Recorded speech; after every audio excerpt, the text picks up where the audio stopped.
गर्भाशय में मची उथल-पुथल वक्त के साथ बढ़ती जा रही थी। प्रसव पीड़ा से लड़ रही रेनू को लग रहा था मानो समय ठहर गया हो। उसके पति साथ में थे।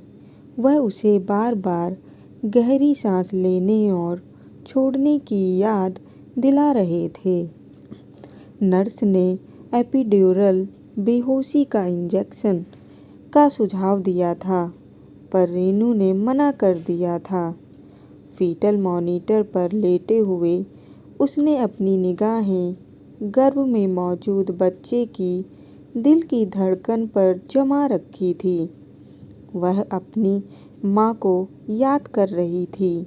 उसके शादी के दिन से ही दोनों के बीच रिश्ते तनावपूर्ण हो गए थे।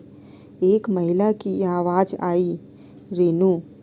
इस स्वर ने राहत पहुंचाई। अगली बात जो वह समझी वह यह कि उसकी माँ लीसा उसके बिस्तर के किनारे पर बैठी थी और उसने कसकर उसका हाथ थाम रखा था। रेनू ने सोचा, शायद यह बेहोशी की दवा का असर होगा। उसी वक्त रेनू समझ गई कि उसे अब दर्द से मुकाबला रोकना होगा। अब उसे प्रसव के दौरान शरीर में होने वाली गतिविधियों पर ध्यान देना होगा ताकि उसका बच्चा सकुशल बाहर आ जाए। अब दर्द अचानक ही असहनीय होने लगा था। भारी गले से रेनू बस केवल इतना कह सकी, आप आ गई माँ। माँ ने स्वीकारा, मैंने तुम्हें काफ़ी याद किया। रेनू ख्यालों में खो गई। लीसा हमेशा ही उसके जीवन में प्रकाश स्तंभ की तरह रही थी। उसकी माँ के पास दुख और सुख का सामना करने का हर संभव उपाय जो था।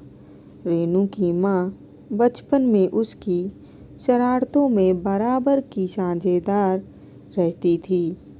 युवावस्था में वह उसकी सबसे अच्छी दोस्त थी, जिसने उसे कभी फिसलने नहीं दिया।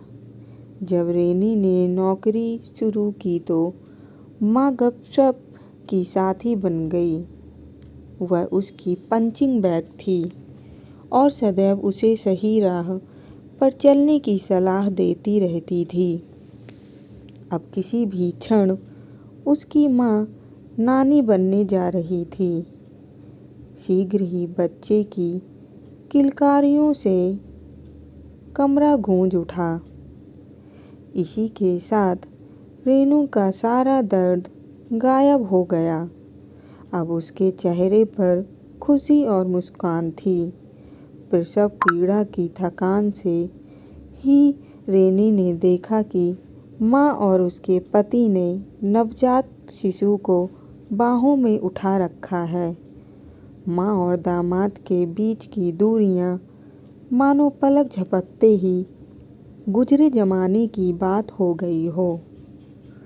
लीसा ने नवजात बच्ची को धीरे से चूमते हुए रेनू की गोद में देते हुए स्वीकार किया, मैंने दामाद को गलत समझा था। शायद मैं ओवर प्रोटेक्टिव हो गई थी। रेनू मुस्कुराई, मैं पहले से ही यह जानती हूँ माँ। उसकी माँ ने उसे आश्वस्त करते हुए कहा, मुझे पता है तुम बेहद अच्छी माँ बनकर दिखाओगी।